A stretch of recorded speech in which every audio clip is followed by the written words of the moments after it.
māju kalendārs, protams, nebeidzas, tie ir cikli, kas, viņi visu laiku, kamēr saule spīd, saule dod to enerģiju, un kamēr saule spīd, tikmēr šis te kalendārs funkcionē, kas uz saules ritmiem balstīts ir. Un, protams, viņš beigties nevar, bet ir vēl citi cikli, kas iezīmē dažādus laikmetus. Un šis laikmets, kurā mēs atradāmies vairāk nekā 5000 gadu, mazliet vairāk, viņš iezīmē tādu, es negribu teikt, tumsas laikmetu, krēslas laikmetu cilvēka dzīvē. Pēdējais skatuns, 93. līdz 2012. gads, viņš iezīmē tumsas laikmeta tādu eskalāciju, absolūto entropiju. Un 2012. gads viņš apzīmē tumsas laikmeta beigas. Viņš apzīmē tumsas laikmeta beigas, kad cilvēka enerģija savienojums ar sauli, kas cilvēkam ir, jo cilvēkā ir ielikts tas, ka cilvēks var šo realitāti programmēt. Programmēt nav īstais vārds. Mēs ar savu vēlmi, ar savu nodomu, mēs veidojam savu realitāti. Tas ir īstais vārds. Bet šīs te spējas mums bija krēslas laikmetā nobloķētas, nobremzētas, un tagad tas verās vaļā. Un tagad saprotiet, ja kāds runā par pasaules galu, tad ir jāpadomā, no kā viedokļa viņš runā. Priekš tumsas spēkiem, kas ilgu laiku cenšas turēt cilvēci kā cietumā, tās ir beigas. Jo tas ir apmēram tā kā filmās, kad iespīd gaismu un vampīri šķīst uz visām pusēm. Un apmēram tas. Priekš viņiem, jā, priekš vampīriem, priekš parazītiem, tās ir beigas. Priekš cilvēkiem tie ir ļoti lieli svētki. Tā ir patiesa, tā ir reāli rakstīts.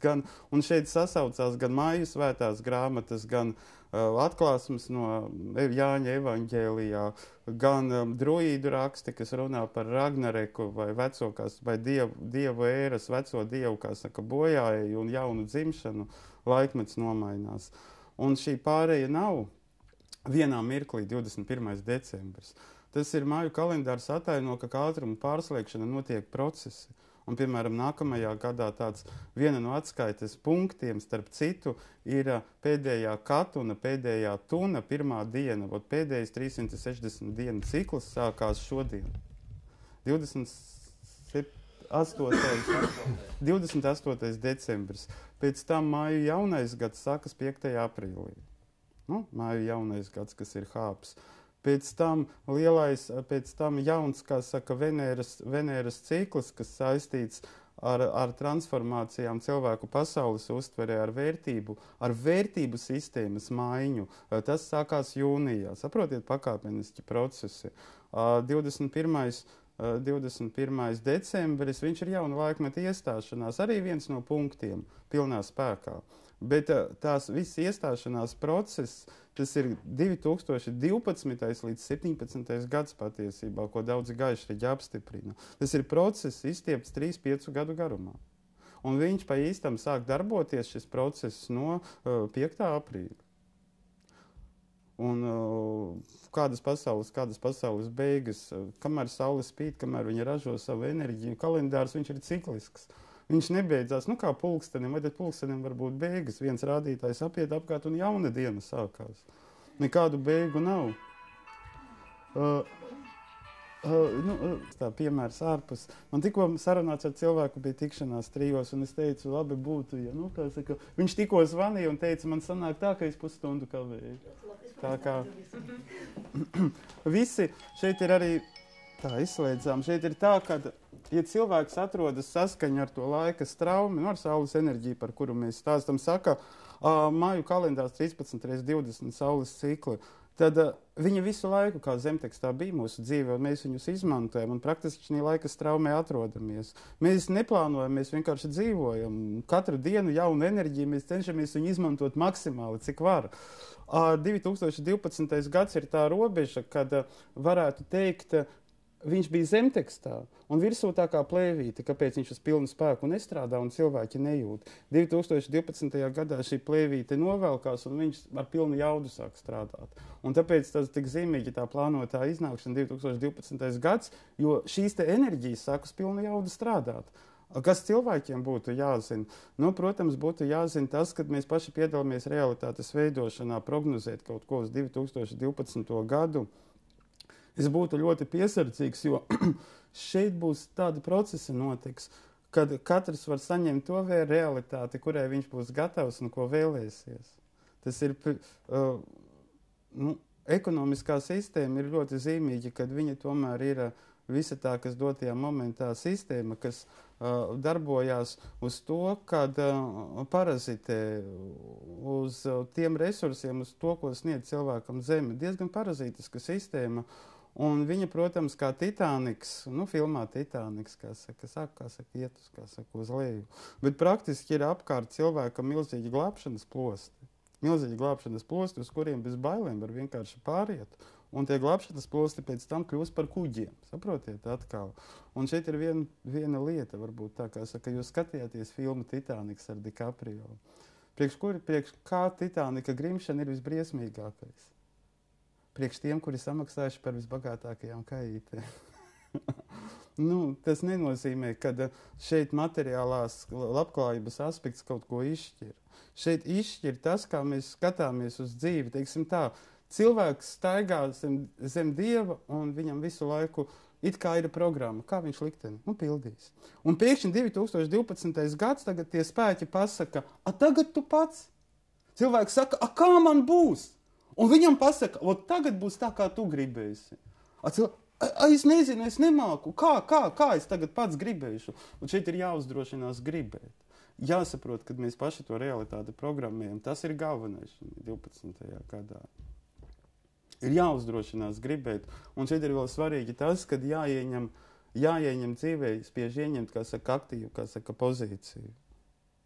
Protams, no vienas puses mēs tagad šausminamies, vai cik daudz parādu, daudz kredītu. Kad brauc šī sistēma, ļoti daudz, mūsu parādi, viņi norakstās automātiski, sistēma sabrūk. Bet tas vēl neko nenozīmē. Tas nozīmē vēl to, kad mums beidzot jābalstās uz to, ko mēs paši darām, uz to, ko mēs paši mākam, uz to, ko mēs varam izveidot ar savu galvu, ar savām rokām. Un protams, visizdevīgākajā pozīcijā atrodas indiāņi Amazonas džungļos vai aborigēņi Austrālijā. Jo viņus praktiski šīs pārmaiņas 2012. gadu viņi pat nepamanīs. Viņiem vienkārši liksies, ka kaut kas ir palicis gaišāks. Tāda sajūta, ka kaut kas izmainījies, bet īsti neskar viņus. Un mēs neesam pašā labākajā pozīcijā, bet tas, kad mēs neesam tā valsts, kas ir ekonomiskais monstrs, kur praktiski bez šīs sistēmas viņa praktiski pārstāja funkcionēt. Tā ir mūsu veiksme. Dotajā momentā ir viena lieta, ka man, prasītu priekš lauksaimniekiem, priekš tiem, kuri kaut ko dara, priekš tiem, kuri sēj pļauj. Brīnišķīgs kāds. Beidzot, viņu darbs tiks novērtēts un būs vajadzīgs. Priekš tiem, kuri kaut kādus bīda projektus, veido kaut ko priekš cilvēkiem, pasniedz, arī nav slikts kāds, jo beidzot viņi būs spiesti iziet nevis uz interneta, kontaktiem, bet uz tiešiem, uz kontaktiem, uz domu biedru grupām. Cilvēki veidos kopības grupas, savilksies, vairāk cilvēku, atrod viens otru.